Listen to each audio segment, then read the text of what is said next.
الله الرحمن الرحيم والصلاة والسلام على أشرف المرسلين المبعوث رحمة للعالمين أما بعد فأعوذ بالله من الشيطان الرجيم بسم الله الرحمن الرحيم وسلام على المرسلين صدق اللہ العظیم۔ معزز سامعین و ناظرین، ماہ میلاد النبی صلی اللہ علیہ وآلہ وسلم کی مناسبت سے نئے پروگرام میں حاضر ہیں۔ اس پروگرام میں ہم آج محافل میلاد النبی صلی اللہ علیہ وآلہ وسلم کے اعمال جو ہم اس میں انجام دیتے ہیں ان کے حوالے سے ایک اہم عمل جو ہماری ہر محفل کا اہم ترین حصہ ہوتا ہے وہ ہے حضور نبی کریم صلی اللہ علیہ وآلہ وسلم کی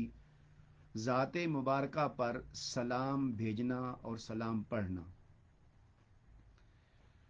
اس کے حوالے سے بعض ذہنوں میں یہ سوال گردش کرتا ہے کہ سلام پڑھنا، سلام کہنا، سلام پیش کرنا اور بطور خاص محفل میں یہ ضروری نہیں ہے۔ معزز سامعین و ناظرین، ہم جتنے بھی محافل میلاد النبی صلی اللہ علیہ وآلہ وسلم میں اعمال انجام دیتے ہیں وہ سارے کے سارے شریعت اسلامی کے عین مطابق ہیں۔ سلام لفظ جو ہے وہ اسلام سے ہے اور اسلام ہمارا دین ہے۔ سلام کا معنی ہے سلامتی، امان، صلح اور امن، اور یہی اللہ تعالیٰ کے اسماء حسنہ میں سے بھی ہے السلام، یعنی ہر نقص و عیب سے پاک سلامت۔ معزز سامعین و ناظرین، اگر ہم سلام پڑھنے، سلام بھیجنے اور سلام کہنے کے حوالے سے غور کریں تو یہ حضور نبی کریم صلی اللہ علیہ وآلہ وسلم پر سلام بھیجنا یہ اللہ کریم کی سنت مبارکہ ہے۔ کیسے کہ اللہ کریم جو کہ اس دین متین اور شریعت مطہرہ کا نازل کرنے والا ہے، وہی اس نے جب اپنے قرآن کریم میں انبیاء کرام کا تذکرہ کیا، ان کے قصے بیان کیے، تو ان کے قصے بیان کرنے کے ساتھ ساتھ ان کے جو کارنامے تھے، جو ان کی آزمائشیں تھیں، جو ان کی تکلیفیں تھیں، جو ان کے حالات تھے، ان سے آگاہ کرنے کے ساتھ ساتھ پھر اللہ کریم نے ان کو اپنی محبت بھری آواز میں، انداز میں سلام پیش کرنے کا طریقہ بھی ہمیں سکھایا، کیونکہ اللہ کریم نے مختلف انبیاء کرام کو نام لے لے کر سلام بھیجا ہے۔ جیسے اللہ کریم فرماتا ہے وَسَلَامٌ عَلَىٰ إِبْرَاهِيمَ، کہ ابراہیم علیہ السلام پر سلام ہو۔ وَسَلَامٌ عَلَىٰ مُوسَىٰ وَهَارُونَ، اور موسیٰ اور ہارون علیہ السلام پر سلام ہو۔ سلام علی الیاسین، سلام ہو الیاس علیہ السلام پر۔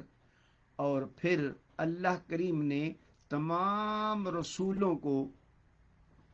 مخاطب کر کے ان کا الگ الگ نام لیے بغیر مطلق فرما دیا وَسَلَامٌ عَلَى الْمُرْسَلِينَ، کہ تمام رسولوں پر سلام ہو۔ تو گویا ان آیات کریمہ سے معلوم ہوا کہ رسولوں پر، انبیاء کرام پر سلام بھیجنا یہ اللہ کریم کی سنت طیبہ ہے، اور اللہ کریم کی سنت تبدیل نہیں ہوتی۔ گویا یہ اللہ کریم کی عمومی سنت ہے کہ اس نے تمام انبیاء کرام اور بعض انبیاء کرام کے نام لے کر عمومی سلام بھیجا۔ और मुअज़्ज़ज़ सामीईन और नाज़रीन, अगर हम अपनी इबादात पर गौर करें और उनमें से बतौर ख़ास नमाज पे हम अगर नजर गायर डालें और तवज्जो से उसको पढ़ें, तो हमें ये मालूम होगा कि ये तो अल्लाह करीम अपने अंबिया और रसूल पर उमूमी सलाम भेजता है, और हम अपनी हर नमाज में जो 2 रकत नमाज हम अदा करते हैं, खा वो नफल हों, खा वो सुन्नत हों, खा वो फ़र्ज हों, हर उस छोटी सी नमाज 2 रकत की नमाज में हम जहां हुजूर नबी करीम सल्लल्लाहु अलैहि वसल्लम पर सलाम पेश करते हैं, वहीं हम अपनी ज़ात पर खुद सलाम पे भेजते हैं, और अपने साथ साथ जो अल्लाह करीम के मुकर्रबीन सालिहीन हैं उन पर भी सलाम भेजते हैं। मुअज़्ज़ज़ सामीईन और नाज़रीन, कितनी अजीब बात है कि हम हर नमाज में अपनी ज़ात पर तो सलाम भेजें तो हमारे ज़हन में कोई सवाल ना आए, कोई शक व शुबा पैदा ना हो, मगर जब हम महफिल मिलादुन नबी सल्लल्लाहु अलैहि वसल्लम में हुजूर नबी करीम सल्लल्लाहु अलैहि वसल्लम पर सलाम भेजते हैं तो शकूक व शुबात पैदा होते हैं। अब हम अपनी ज़ात पर कैसे सलाम भेजते हैं? ये मैं समझता हूँ कि बाज़ लोगों की लाइल्मी है, क्योंकि वो सिर्फ नमाज पढ़ते हैं, उनको ये अंदाज़ा नहीं होता कि वो क्या पढ़ रहे हैं। नमाज में हम हुजूर नबी करीम सल्लल्लाहु अलैहि वसल्लम पर सलाम भेजने के बाद अगला सीगा, जो कि हुजूर नबी करीम सल्लल्लाहु अलैहि वसल्लम की ज़ुबान मुबारक से ही अल्लाह की बारगाह में हुआ था, वस्सलामु अलैना व अला इबादिल्लाहिस सालिहीन, और हम पर सलामती हो और अल्लाह ताला के नेक बंदों पर सलामती हो। ये हम खुद अपनी ज़ात पर सलाम भेजते हैं, सालिहीन पर सलाम भेजते हैं, और इसी तरह जो पहले अर्ज किया कि अल्लाह करीम ने उमूमी तौर पर तमाम अंबिया इकराम पर सलाम भेजा है। अब यहाँ कोई शख्स ये सोच सकता है कि अल्लाह करीम ने तो उमूमी तौर पर सलाम भेजा है, अंबिया पर, रसूलों पर हम भी भेजते हैं, तो इसको ख़ास करने की क्या ज़रूरत है कि नबी करीम सल्लल्लाहु अलैहि वसल्लम की विलादत के महीने में उनके ख़ास यौम विलादत पर महफिल करके खुसूसी सलाम भेजने की क्या हिकमत है? क्या इसका भी कोई प्रूफ है? मुअज़्ज़ज़ सामीईन व नाज़रीन, हम अगर कुरान करीम का मुताला जारी रखें, उसे समझने की कोशिश करें, उसे अंडरस्टैंड करें, तो ये उक्दा भी खुल जाता है कि अल्लाह करीम ने जहां तमाम अंबिया किराम पर उमूमी तौर पर सलाम भेजा है, वहीं अल्लाह करीम ने एक नबी पर उसके यौम विलादत के दिन को खास करके भी सलाम भेजा है। और मुझे यूं लगता है कि अल्लाह करीम चूंकि अल्लामुल गुयूब है, वो तमाम गैबों को जानने वाला है, उससे कोई चीज़ मख्फी नहीं। वो जानता था कि हो सकता है कि आने वाले वक्त में कुछ जहनों में ये शकूक पैदा हों कि मेरे महबूब पर जब सलाम भेजने की बारी आएगी तो वो फिर इस उमूमी से हटकर अगर खसूसी भेजेंगे तो हो सकता है कि उनके जहन क्लियर ना हो। तो अल्लाह करीम ने ये उक़दा भी हल फरमा दिया। और हमें मालूम है कि हज़रत ज़करिया अलैहिस्सलाम अल्लाह करीम के बहुत प्यारे नबी हैं। उन्होंने अपनी औलाद के लिए अल्लाह करीम से दुआ की कि मौला मुझे मेरा वारिस अता फरमा, तो अल्लाह करीम ने उनको यहया अलैहिस्सलाम अता फरमाए। अल्लाह करीम यहया अलैहिस्सलाम की विलादत बासआदत का जिक्र करते हुए और उनकी खशियत का जिक्र करते हुए कुरान करीम में जहाँ सारा उनका जिक्र कर लिया तो फरमाया वसलामुन अलैहि यौम वुलिदा व यौम यमूतु व यौम युबअसु हय्या, के सलाम हो यहया अलैहिस्सलाम पर उनके यौम विलादत के दिन, और जिस दिन उनका विसाल हुआ, और जिस दिन फिर वो क़यामत के दिन जिस वक्त उठाए जाएंगे उस पर सलाम हो। गोया अल्लाह करीम ने सैयदना यहया अलैहिस्सलाम के यौम विलादत के दिन भी सलाम ख़ास किया, उनके विसाल पर भी सलाम को ख़ास कर दिया, और फिर जब क़यामत को उठेंगे तब भी उन पर सलाम ख़ास किया। گویا اللہ کریم کا یہ ایک نبی کے یوم ولادت پر خصوصی سلام بھیجنا، یہ اس بات کی دلیل ہے، یہ اس بات کا ثبوت ہے، یہ اس بات کی ترغیب ہے، اللہ کی طرف سے تعلیم ہے کہ ہم اپنے نبی مکرم صلی اللہ علیہ وآلہ وسلم کی ذات مبارکہ پر، ان کے یوم ولادت پر سلام بھیجیں، خصوصی طور پر جو ہم کرتے ہیں۔ معزز سامعین و ناظرین، یہ تو اللہ کریم کی سنت ٹھہری، یہیں پر ہی قرآن کریم میں اکتفا نہیں ہوا، بلکہ قرآن کریم ہمیں اس سے بڑھ کر آگے ایک اور نبی کا تذکرہ کرتا ہے کہ ایک نبی ہیں جنہوں نے خود اپنی ذات پر اپنی ولادت کے دن خصوصی سلام بھیجا ہے، اور وہ بھی قرآن کریم نے بیان کیا ہے۔ سورہ مریم میں ہی سیدنا عیسیٰ علیہ السلام اپنے حوالے سے جب بیان کر رہے ہیں تو انہوں نے ان کلمات میں اپنی ذات پر سلام بھیجا، اور اللہ کی بارگاہ سے ان کو القاء ہوا، ان کا وسلام علی یوم ولدت و یوم اموت و یوم ابعث حیا۔ سیدنا عیسیٰ علیہ السلام فرماتے ہیں کہ مجھ پر سلام ہو میری پیدائش کے دن، مجھ پر سلام ہو میری ولادت کے دن، اور اس کے بعد پھر اس دن سلام ہو جس دن میرا وصال ہوگا، اور پھر اس دن بھی مجھ پر سلام ہو جب میں قیامت کے دن اٹھایا جاؤں گا۔ تو گویا جہاں یہ اللہ کریم کی سنت ہے کہ کسی نبی کی ولادت کے دن اس پر سلام بھیجنا ہے، اور اسی طرح ایک نبی کی سنت ہوئی کہ اپنے یوم ولادت پر سلام بھیجنا بھی ایک نبی کی سنت بن گیا۔ معزز سامعین و ناظرین، اب اس کے بعد مزید ابھی کوئی اور گنجائش نہیں رہتی، کیونکہ قرآن کریم میں اللہ کریم کی سنت بھی یوم ولادت کے دن، یوم ولادت پر سلام بھیجنا ثابت ہوا، اور ایک نبی کی زبان سے اپنی ذات پر بھی سلام بھیجنا ثابت ہوا۔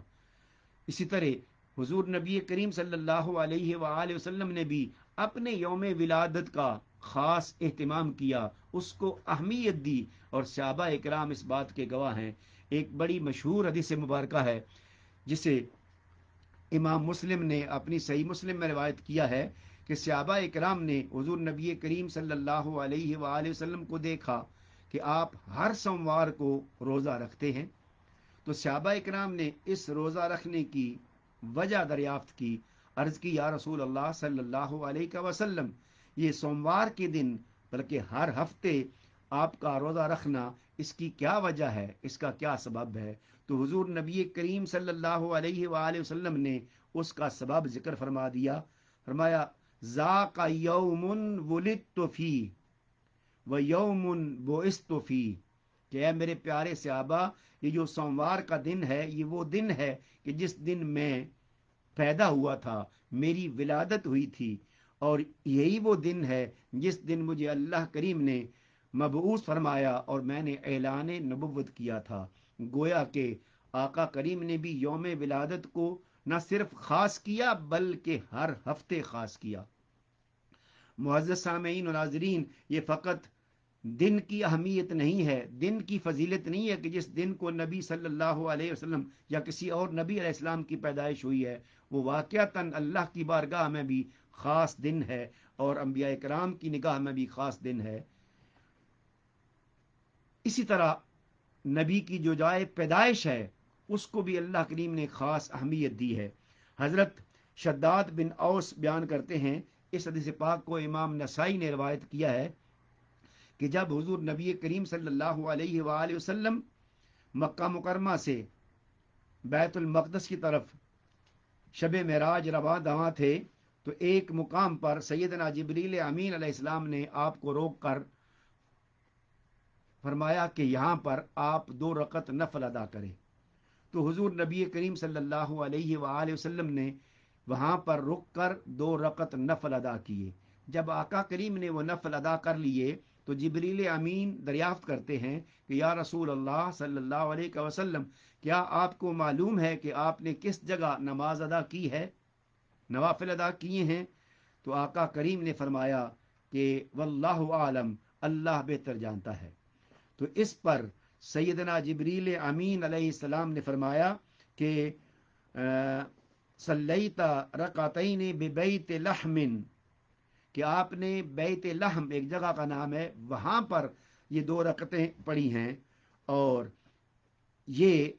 वो जगह है हैसु वुलिदल मसीह अलैहिस्सलाम, कि जहां पर सैयदना ईसा अलैहिस्सलाम की विलादत हुई थी, पैदाइश हुई थी। तो गोया सैयदना ईसा अलैहिस्सलाम की जाए विलादत पर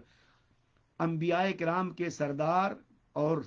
रसूलों के सरदार ने नमाज अदा की। इसका मतलब यह है कि उसकी अहमियत थी। तो सामीन और नाज़रीन खुद तसव्वुर करें तो फिर जो हुजूर नबी करीम सैयदुल अंबिया वल मुरसलीन हैं, उनकी जाए विलादत की फजीलत क्या होगी, और वहां पर नमाज अदा करने का दर्जा क्या होगा। मुअज़्ज़ज़ सामीन और नाज़रीन, आखिरी बात कि ये हुजूर नबी करीम सल्लल्लाहु अलैहि वसल्लम के दिन को ख़ास करना, विलादत को ख़ास करना और उसमें ख़ास आमाल अंजाम देना, ये अल्लाह करीम को बहुत पसंद है। उसकी एक दलील आप अहबाब ने सुन रखा है, सिर्फ मैसेज देना है कि बुखारी शरीफ में एक हदीस मुबारका है अबू लहब के बारे में, जिसको हज़रत अब्बास बिन अब्दुल मुत्तलिब रदी अल्लाह तआला अन्हु ने रिवायत किया है कि उन्होंने उसको बुरी हालत में देखा। तो पूछा कि तुम्हारा क्या हाल है। उसने अर्ज की कि मेरा बहुत बुरा हाल है, मगर हर सोमवार को हफ्ते में एक दिन मखसूस वक्त के लिए मेरी इस उंगली से पानी का चश्मा जारी होता है और मुझे सैराब किया जाता है, मेरे अजाब में तखफीफ होती है। जब ये रिवायत उलमाए किराम, शारहीन हदीस, मुफस्सिरीन और स्कॉलर ने पढ़ी तो उस पर गौर किया कि अबू लहब, जिसने पूरी जिंदगी इस्लाम की मुखालफत में बसर की और हुजूर नबी करीम सल्लल्लाहु अलैहि वसल्लम को अजियतें देता रहा, उसका कौन सा ऐसा अमल है। तो सारे के सारे इस नतीजे पर पहुंचे कि जब हुजूर नबी करीम सल्लल्लाहु अलैहि वसल्लम की विलादत बासादत हुई थी, तो उस वक़्त उसने अपने भतीजे की खुशी में अपनी एक लौंडी सुआइबा को आज़ाद कर दिया था। चुनाचे उस आज़ाद करने की पादाश में, उस आज़ाद करने की खुशी में जो उसने ये अमल किया था, अल्लाह करीम को इतना पसंद आया कि उस काफिर के अजाब में भी अल्लाह करीम कमी फरमा देता है। और फिर मुअज़्ज़ज़ सामीन और नाज़रीन, इस हदीस पाक से एक ये चीज़ साबित होती है कि अल्लाह करीम ने हम पर जितने भी आमाल वाजिब और फ़र्ज किए हैं वो हम अदा करते हैं तो उसी वक्त हमें अजर मिलता है, उसके बाद नहीं मिलता। दोबारा वो अमल करेंगे तो अजर मिलेगा। जैसे नमाज हमने अभी मगरिब पढ़ी है तो उसका हमें अजर सवाब मिल गया, अब कल हमें दोबारा मगरिब पढ़नी पड़ेगी तो फिर हमें उसका अजर सवाब मिलेगा, इशा पढ़नी होगी तो अजर सवाब मिलेगा। मगर कुर्बान जाऊं मौला तेरी शान पर, तेरी अजमत पर, तेरे फजल पर, तेरे करम पर और अपने हबीब मुकर्रम सल्लल्लाहु अलैहि वसल्लम से मोहब्बत पर, कि अगर काफिर भी तेरे हबीब मुकर्रम सल्लल्लाहु अलैहि वसल्लम की खुशी में, अगरचे वो रसूल मानकर उसने खुशी नहीं की थी, अपना भतीजा समझकर विलादत की खुशी में लौंडी आज़ाद की थी, तो अल्लाह करीम ने उसको भी महरूम नहीं किया। और उसका अजर अल्लाह करीम साल बाद अता नहीं करते, बल्कि उसका अजर यानी मिलादुन नबी की खुशी मनाने का अजर अल्लाह करीम मुसलसल हर हफ्ते उसको अदा कर रहा है। मुअज़्ज़ज़ सामीन नाज़रीन, हमारे लिए लम्हा फ़िक्रिया है कि एक काफिर अगर हुजूर नबी करीम सल्लल्लाहु अलैहि वसल्लम की विलादत की खुशी में एक लौंडी को आज़ाद करता है तो उसको भी अल्लाह करीम हर हफ्ते अजर से नवाज रहा है, उसके अजाब में तखफीफ कर रहा है। तो एक आशिक रसूल, एक मुहिब रसूल, एक मुवहिद शख्स, एक तौहीद परस्त अगर हुजूर नबी करीम सल्लल्लाहु अलैहि वसल्लम के मिलाद की खुशी मनाएगा, जश्न करेगा, इस पर खुश होगा, तो उसको अल्लाह करीम किस तरह इनाम इकराम से नवाजेंगे, उस पर कितना करम करेंगे, उसको कितना अजर मिलेगा। मुअज़्ज़ज़ सामीन व नाज़रीन, ये महफ़िल मिलादुन नबी का एहतमाम करना, इस पर खुश होना, ये कोई मामूली अमल नहीं है, बल्कि ये अल्लाह की बारगाह में मकबूल अमल है, मकबूल अमल है, मकबूल अमल है। اللہ ہمیں حضور نبی کریم صلی اللہ علیہ وسلم کی ولادت باسعادت پر خوش ہونے کی اور خوشیاں منانے کی اور محافل سجانے کی توفیق عطا کرے. وما علینا الا البلاغ المبین.